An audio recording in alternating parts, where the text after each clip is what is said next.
There's a breaking point every believer faces but rarely discusses. It arrives not with fanfare, but in the quiet hours when prayer stops feeling like relief and starts feeling like weight.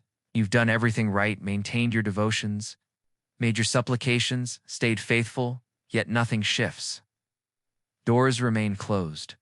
Hope becomes exhausting. This isn't about losing faith. It's about the raw honesty that emerges when effort meets endless waiting.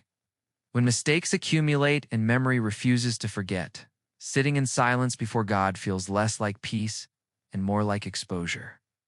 But here's what changes everything. This moment of spiritual exhaustion, when words run dry and prayer feels difficult, isn't distance from the divine. It's not abandonment. It's the threshold of something far more profound, a depth of faith that only emerges when we have nothing left to lean on except God Himself.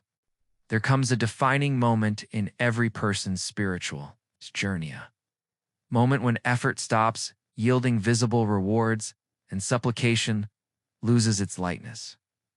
You continue forward. You fulfill your obligations. You do what's required, yet nothing moves. Life remains stagnant. Opportunities don't materialize. Quietly, imperceptibly, hope begins to drain you. This exhaustion doesn't stem from abandoning belief in God.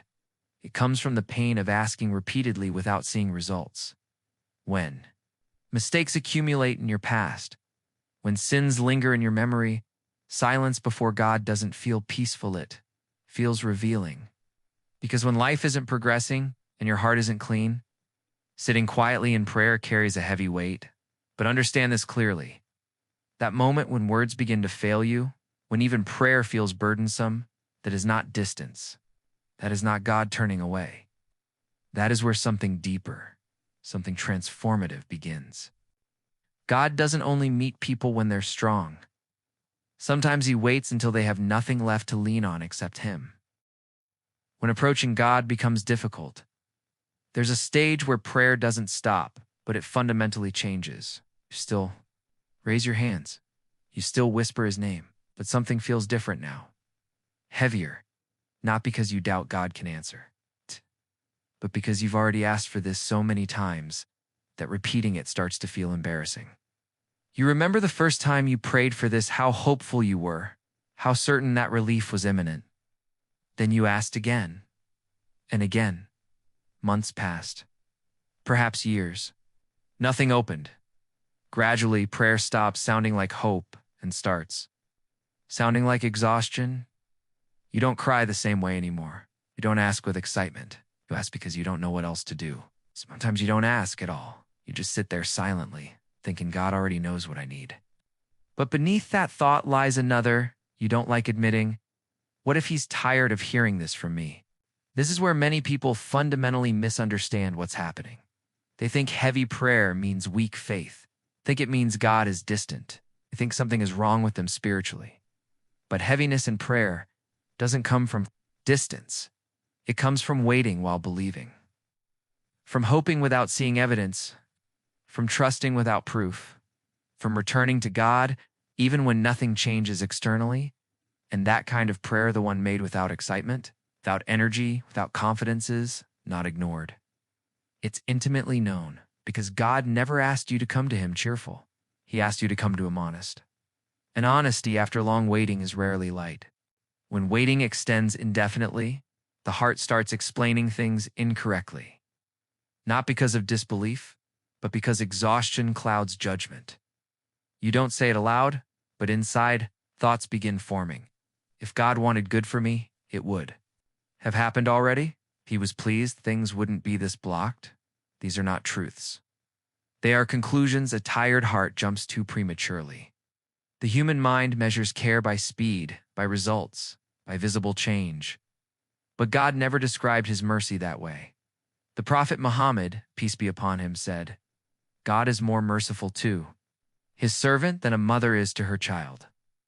A mother doesn't abandon her child because the child is weak. God's mercy is far greater than that. So when relief is delayed, it is not because God is distant. It is because God sees outcomes you cannot. He knows what would harm you if it came too soon. He knows what must change internally before anything changes externally. The problem was never God's closeness. It was the heart trying to understand divine wisdom with human timelines. And that misunderstanding is exactly where God's mercy begins correcting us. When a believer grows tired, spiritual adversity doesn't usually arrive with loud temptations. Waits. It waits for long delays, for seemingly unanswered prayers, for repeated disappointments. Then it uses something devastatingly simple: exhaustion. It doesn't tell you to stop believing. It just tells you to stop expecting. It transforms patience into resignation, hope into silence, waiting into quiet bitterness. It makes you think you're being realistic when in reality you're slowly lowering your trust in God, not through words, but through what you stop hoping for. The Quran warns clearly. Satan threatens you with poverty and commands you to immorality. That threat isn't always about money. It's about fear of the future, fear that nothing will change, fear that trusting God again will only result in more pain. So, spiritual adversity doesn't push you to sin immediately. It pushes you to expect less from God. And once expectations drop, prayer becomes mechanical. Silence feels empty. Sitting with God feels unnecessary. But the Quran describes Satan as weak, not because he disappears, but because he only works when the heart is already tired. Which means this exact stage of exhaustion is not proof of distance from God. It's proof you're being spiritually targeted. A believer needs to understand one thing with absolute clarity. When God delays something, it is not because he stopped caring. It is not because he didn't hear. God never promised that every prayer would be answered immediately. But he promised that nothing is missed and nothing is wasted. The Quran states, "Perhaps you dislike something while it is good for you, and perhaps you love something while it is bad for you. And God knows while you do not know." Delay exists because God sees the full picture, the outcome, the consequences, the timing, the harm you don't see yet. This is where spiritual adversity interferes. It doesn't attack belief directly. It attacks interpretation. It takes the delay and imbues it with false meaning. It makes you think delay equals rejection. Silence equals distance. Waiting equals being ignored.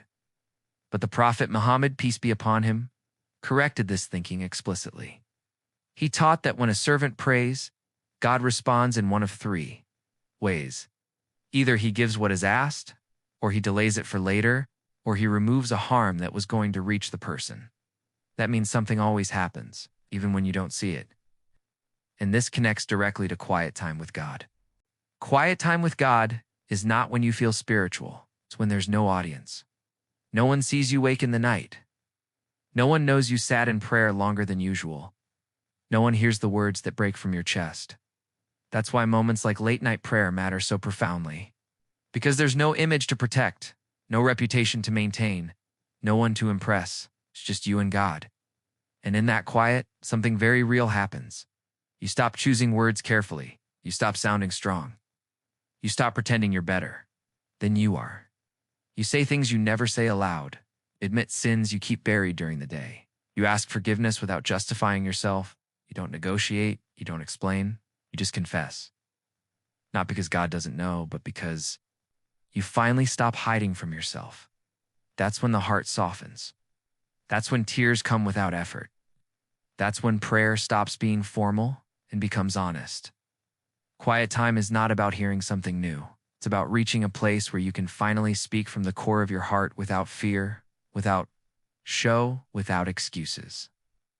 And that kind of closeness only happens in silence, only happens when no one is watching, only happens when it's just you, standing exactly as you are before God. Quiet time with God does not transform you into someone else overnight.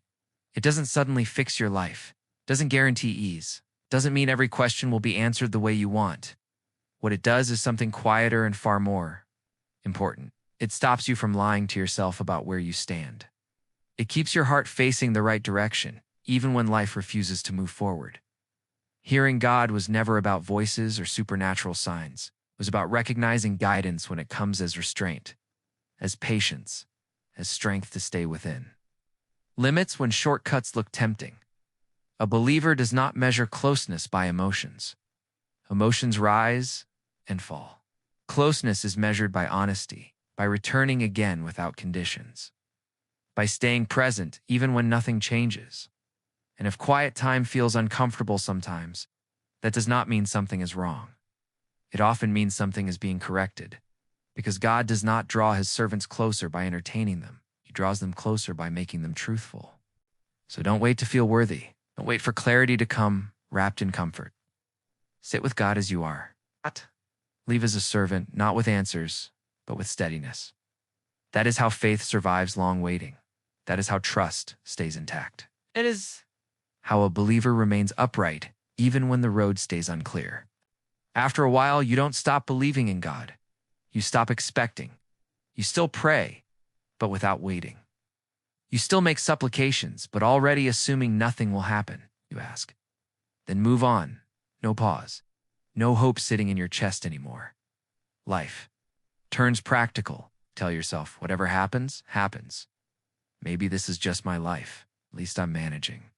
So you focus on surviving, getting through the day, paying what you can, keeping yourself busy enough not to think too much. You stop watching for signs. You stop looking for answers. Because expecting something again feels dangerous. It hurts. Less to assume nothing will change than to hope and be disappointed one more time. So you lower your expectations with God, not out of disbelief, out of self-protection. And that's the quiet shift people don't talk about. Not rebellion, not doubt. Just a heart that decided it can't afford to be hopeful right now. May God grant us sincerity in private, clarity in confusion, and closeness that is not dependent on ease. Peace and blessings be upon you.